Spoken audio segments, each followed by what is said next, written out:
여러분, 안녕하세요. 반갑습니다. 오늘은 드디어 기다리던 보석 관련 소개 시간, 이제 설명드리는 시간을 해드릴 거예요. 이제 제가 보석을 다루는 유튜버라고 해놓고서 거의 개봉 영상만 거의 주구장창 찍었던 걸로 기억하는데, 이제 다시 본 채널의 의미로 돌아갈 때가 왔습니다, 여러분. 자, 오늘 첫 번째로 가장 많았던 질문에 관해서 오늘은 다뤄보고자 합니다. 자, 먼저 보석 구매 방법 알려주기입니다. 일단은 크게 세 가지가 있습니다. 첫 번째, 직접 가서 사는 법. 두 번째, 온라인 마켓으로 사는 법. 세 번째, SNS를 통한 거래. 자, 이제 하나하나 까짓게 봅시다.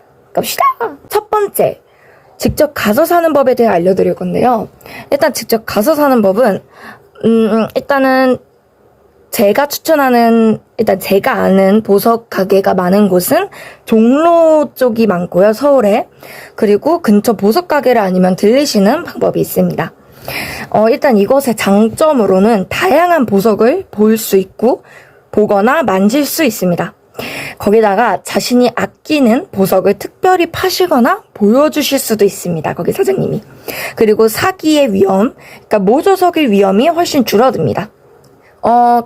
그치만 단점으로는 초보자가 함부로 아무 곳이나 다니다가 금액이나 판매업자에게 상처를 받을 수 있습니다. 약간 판매업자분들이 약간 거친 부분이 있으신 분들이 조금 많다고 알고 있어요. 그래가지고 보통은 사실은 저는 그렇게 막 추천드리진 않습니다, 초보자이신 분들은. 하지만 웬만한 이게 있고, 그리고 또 웬만한 자신감과 나 상처 안 받을 강철 멘탈이 있다, 이런 분들은 추천드립니다.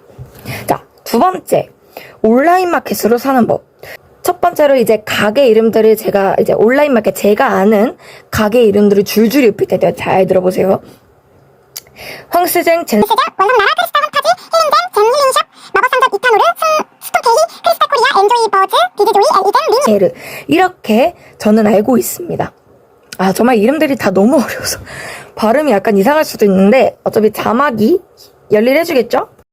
제가 개인적으로 이용을 하고 추천하는 곳은 황스젠과 원성나라입니다. 제가 자주 쓰는 곳이어서 추천하는 것도 있고요. 일단은 설명을 되게 친절히 하고, 그리고 제가 느끼기에는 구매하고 그러는 거에서 약간 믿음이 갔던 것 같아요. 그리고 황스젠과 크리스탈 환타지는 종로에 직접 가게도 있다고 합니다. 저는 개인적으로 종로에 가실 거면은 이 황스잼을 들리시는 걸 추천드려요. 아까 1번 봤을 때 직접 가서 사면은 상처받을 수도 있다며요. 저 뉴비인데 상처받을 거잖아요. 이러면은 제가 또 그걸 왜 추천해드리는 거겠습니까? 그러니까 사장님이 좀 착하셔요. 그리고 10,000원 박스, 20,000원 박스, 그리고 직접 가면 30,000원 박스, 이런 것들이 있어요. 거기서 직접 막 자기가 고르거나 뽑아가지고 보석을 살 수도 있고, 많이 친절하시고 잘 알려주셔서 그냥 보석 구경하러 가도 좋다고 합니다. 그래가지고 직접 간다면 황스잼도 한번 추천드릴게요. 이것의 장점을 이제 소개해드릴게요. 장점, 사기 위험이 일단 이것도 낮습니다. 원석과 보석 위주 판매일수록 더 사기 위험이 낮다는 점을 꼭 기억해 주셔야 돼요.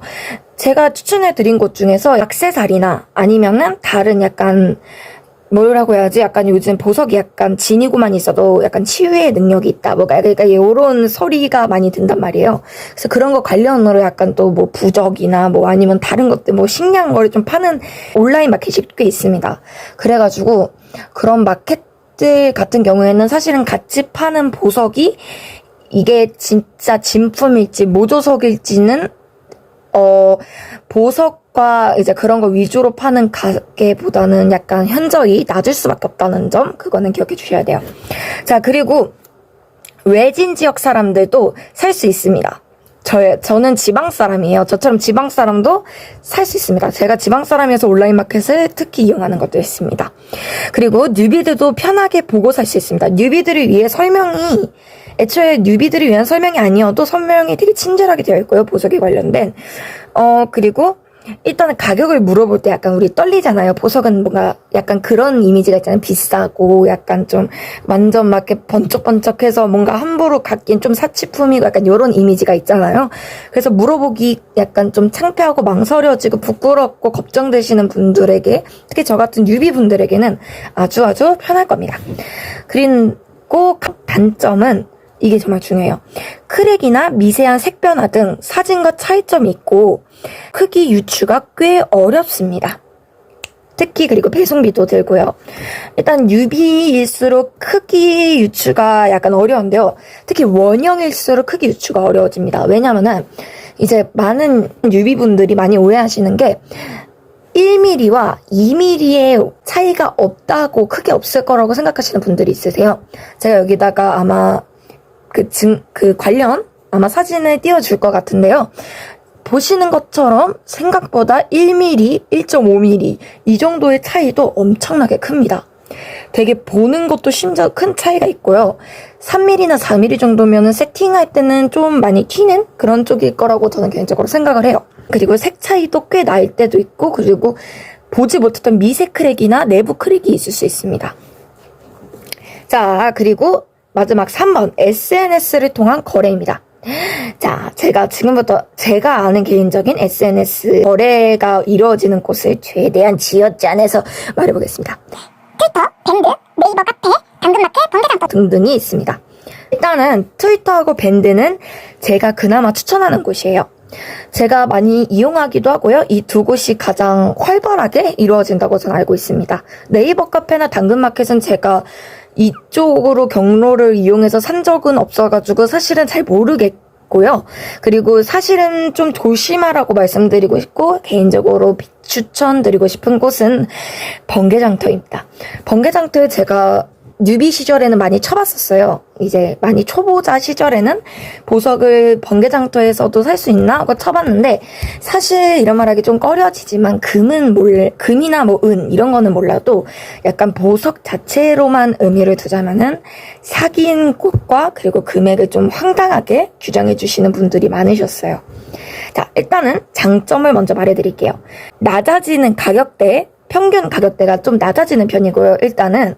그리고 귀한 보석과 희귀 보석 등을 뜻밖의 건질 수도 있습니다. 왜냐면은 보통 보석이 많이 나오는 보석들이 있고 좀 적게 나오는 보석들이 있잖아요. 그리고 또 귀한 보석들이 있고, 그리고 또 귀한 보석 중에서도 모양이 되게 특이하게 나오는 보석들이 있어요. 내포물이 특히. 그렇게 약간 좀 본인 개인 취향이 내포물이 특이한 거다. 이게 비싸든 안 비싸든 나는 내포물이 특이한 걸 갖고 싶다. 이런 것들은 사실은 SNS를 통한 거래로 얻을 수 있는 확률이 더 높다고 개인적으로 생각을 하고요. 그리고 이제 시중에서 거의 팔지 않는 귀한 보석들도 가끔 파시는 분들이 있습니다. 단점은 일단 앞서 말했던 온라인 마켓으로 사는 법의 단점이 거의 똑같이 적용되면서 추가로 사기일 확률이 더더 올라갑니다. 확실히 이것은 거의 일반인들끼리의 교류로 이루어지기 때문에 사기일 확률이 매우 올라간다는 점을 알아주셔야 하고요. 오히려 금액대를 높여서 팔 수도 있습니다. 제가 아까 번개장터에서 금액대를 황당하게 짓는 분들이 많으셨다고 했는데요. 약간 이 금액대가 나올 수 없는데 이 금액대로 막 엄청 높여서 약간 사기적으로 높여서 파는 분들이 꽤 계십니다. 그리고 배송해서 포장을 대충 해줄 수 있습니다. 그리고 플러스로 돈만 먹고 잠적을 한다던가, 그리고 배송한 다음에 배송하는데 완전 허술하게 배송해서 다 깨져 있는데 보석이, 근데도 그냥 잠적해버리는 경우도 충분히 감안해 주셔야 합니다. 그리고 개인정보만 얻고 사라질 수 있는 개인정보 위험도 생각해 주셔야 돼요. 확실히 일반인들 간의 거래다 보니까 SNS를 통한 거래는 초보자분들에게는 그렇게 추천드리진 않아요. 제일 추천드리는 것은 사실은 초보자분들 입장에서 봤을 때는 이번 온라인 마켓으로 사는 법을 가장 추천드리고요.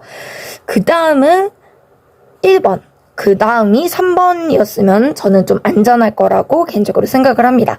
하지만 저처럼 약간 심약자 쪽이면은 2번 다음에 3번 SNS를 통한 거래로 바로 가시는 것도 꽤 괜찮아요.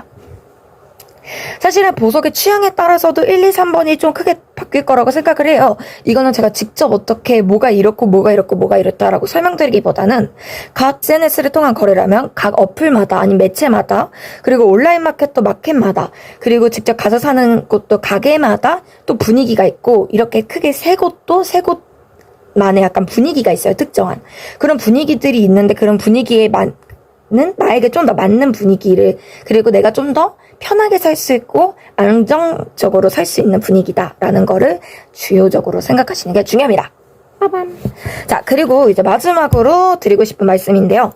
개인적인 의견이면 이 모든 건 아직 보석을 잘 알지 못하여서 저도 정답이 아닌 하나의 의견으로만 알아주셨으면 좋겠습니다. 보석을 사고 팔 땐 이제 보석을 내가 판다 이랬을 때 어떤 방식이 좋은지 궁금하다면 다음에 많은 분들이 궁금하시다고 하시면 제가 또 영상을 만들어 보겠습니다.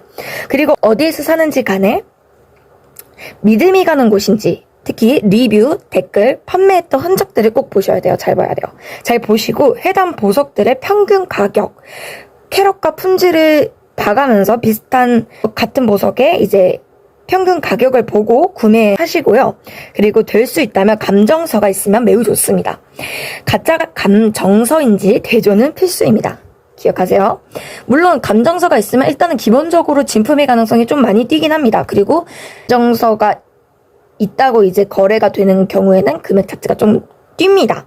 왜냐면 감정서를 받는다는 것은 내가 이거를 받은 다음에 내가 따로 감정하는 빚까지 이분이 해주셨다는 뜻으로도 볼 수 있거든요. 그리고 진품이란 게 확실시돼서 더 금액대의 가치가 높아지는 것도 있고요.